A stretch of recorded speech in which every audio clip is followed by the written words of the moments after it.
ఏ నా ఫేస్బుక్ నా ఇష్టం, నా యూట్యూబ్ నా ఇష్టం, ఆర్పారార్చుకుంటాం.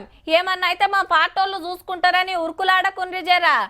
చట్టం ఇంకింత గొట్టుగా అయితాంది. ఇష్టం వచ్చినట్టు తిట్టినా, ఎచ్చిడి రాతలు రాసినా స్టేషన్కు గుంజుకుపోయే కొత్త రూల్ రాబోతుంది. ఆఖరినాడు అసెంబ్లీలా గదే మెయిన్ చర్చ అయింది. లేలే కొన్ని మార్చాలే, నెరిగింత స్ట్రిక్ట్ అయితే ఎట్లా అని ప్రతిపక్షాలు కోరినాయి. దానికి ముంగట గీ ముచ్చట. జిఎస్టీ ట్యాక్సుల గురించి చర్చ నడిచింది. ఫస్ట్ పెట్రోల్ డీజిల్ మీద ఎక్సైజ్ పన్ను తగ్గించిండ్రు కదా. రోజుకు పశ్చిమాసియా సంక్షోభం వలన 2400 కోట్ల రూపాయలు నష్టం జరుగుతుంది. ఆ కేంద్రం వాటికి సర్దుబాటు చేసే ప్రయత్నం చేస్తుంది. దాన్ని మనం అందరూ అప్రిషియేట్ చేయాల్సిన అవసరం ఉంది. ఎక్కడ ఎన్నికలు వస్తే అక్కడ దానికి సంబంధించిన తగ్గింపులు. ఢిల్లీకి ఎక్కువ పంపిస్తే మనకు తక్కువ వాపస్ ఇస్తున్నారని కిసర్ బసర్ అయ్యింది జరసేపు.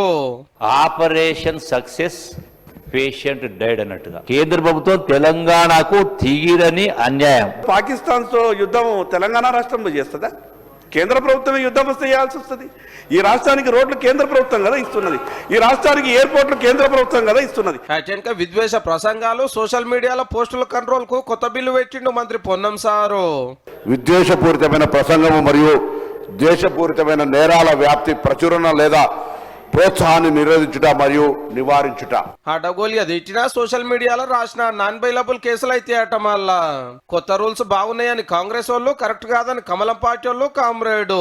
రోడ్లు సరిగా లేవనో, పాలన సరిగా లేదనో, ఒక వ్యక్తి మీద, ఒక మంత్రి గారి మీదనో, ప్రభుత్వం మీదనో ఒక సోషల్ మీడియాలో ఒక పోస్ట్ చేస్తే ఆయనను అరెస్ట్ చేసేటువంటి అధికారాలు, ఆయన మీద సెక్షన్స్ పెట్టేటువంటి అధికారాలు మీరు ప్రొవైడ్ చేస్తున్నట్టుగా చాలా స్పష్టమైతా ఉన్నది. సోషల్ మీడియాలో డిపెండ్ అయ్యే బతుకుతా ఉన్నాయి ఆ పార్టీలు. కాబట్టి ఈ చట్టం తేవడము వారికి ముళ్ళు గుచ్చుకున్నట్టు అవుతుంది. అధ్యక్ష, ముఖ్యమంత్రి గారిని బూతులు తిడుతున్నారు, ముఖ్యమంత్రి ఫ్యామిలీని తిడుతున్నారు, ఇంకో ఫ్యామిలీని బూతులు తిడుతున్నారు. తిడుతుంటే వాళ్లకు పైశాచిక ఆనందం పొందుతా ఉన్నారు. ఆధారం అవసరం లేదు. ఎదుటి వ్యక్తికి అనిపిస్తే చాలు ఈ చట్టంలోకి ఆ వ్యక్తిని తీసుకొచ్చేటువంటి అవకాశం ఉండదు. ఎంత అసభ్యంగా పెడుతున్నారంటే ఒక వల్గారిటీ తోటి దాన్ని వాళ్ళు పెట్టే మెసేజ్లు అనేది కుటుంబ సభ్యులు ఎవ్వరు కూడా దాన్ని చూసే విధంగా లేదు. అది మహిళలని చూడరు, కుటుంబం అని చూడరు. అసభ్యకరమైన పోస్టులు పెడుతూ ఈ ఏఐ కానీ, మార్ఫింగ్ కానీ ఇవన్నీ టెక్నాలజీ ఉపయోగించుకొని అవాస్తవాలన్నింటినీ కూడా వాళ్ళు ముందుకు తీసుకెళ్తున్నారు.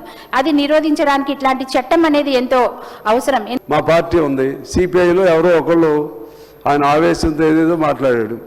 మాట్లాడితే ఆ పార్టీ మొత్తం మీద కూడా వచ్చేస్తుంది. సెక్రటరీ కూడా నా పైన కూడా కేసు వస్తుంది. స్టేషన్ బెయిల్ ఇచ్చేస్తారు. దీంతో ఏమవుతుందని చాలా మంది ఆ విధంగా ఆలోచించుకొని ఇష్టానుసారం చేస్తారు. మా వాళ్ళు ఒక చిన్న తప్పు చేశారు అధ్యక్ష.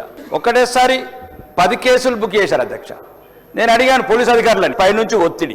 ఇక మంత్రి వివేక్ వెంకటస్వామి సార్ పెట్టిన గిగ్ వర్కర్స్ బిల్లు మీద చర్చ నడిచింది. ఇటు వర్కర్లతోటి, అటు కంపెనీలతోటి మాట్లాడి అందరు సలహాలు తీసుకొని బిల్లు తెచ్చినాము. అట్లనే 20 మందితోటి బోర్డు పెడుతున్నట్టు చెప్పిండు. ఏ తిప్పలున్నా చెప్పుకునేటట్టు. అంతేకాదు రూల్స్ తప్పినా జుర్మానా కూడా కట్టించి న్యాయం చేస్తారట ఇళ్లకు. అగ్రిగేటర్స్ పేమెంట్స్ చేయకుండా గవర్నమెంట్ కి ఏదైతే ఇన్ఫర్మేషన్ ఇవ్వాలో వీళ్ళు ఇవ్వకుంటే వీరికి పెనాల్టీస్ వేయడం జరుగుతుంది. గిగ్ వర్కర్స్ అందరికీ కూడా రిజిస్ట్రేషన్ చేసుకున్న తర్వాత వీళ్ళకు ఒక యూనిక్ ఐడి వస్తుంది అధ్యక్ష. బిల్లు మంచిగా ఉందని అన్ని పార్టీలు తారీఫ్ చేసి కొన్ని సలహాలు ఇస్తే అవి కూడా పాటిస్తామన్నాడు మంత్రి సారు. గిగ్ వర్కర్స్ కి కూడా ఏటీసీస్ లో వారికి ట్రైనింగ్ ఇప్పించే కార్యక్రమం తీసుకుంటాం. ఇదైనాక లాయర్ల సెక్యూరిటీ కోసం ఒక బిల్లు తెచ్చేండ్రు. ఇక ఇటు చూడండి, అసెంబ్లీ సెంట్రల్ హాల్ అన్ని పార్టీల లీడర్లు భోజనాలు చేసేండ్రు. రేషన్ దుకాణాలకు సప్లై చేసే సన్న బియ్యం పువ్వ. మళ్ళా సీఎం సారు, మంత్రులు, ఎమ్మెల్యేలు, ఎమ్మెల్సీలు తిని తారీఫ్ చేసేండ్రు. నిన్ననే కారులు సస్పెండ్ అయ్యారు కాబట్టి రాలేదు. ఇక మండలిలో బీఆర్ఎస్ ఎమ్మెల్సీలు మళ్ళా గదేల్లో మైనింగ్ మీద హౌస్ కమిటీ వేయాలని చైర్మన్ సార్ ముంగట్టు పోయి కాగితాలు చింపేసిరు. బెంచ్లెక్కి గడబడి చేసేండ్రు.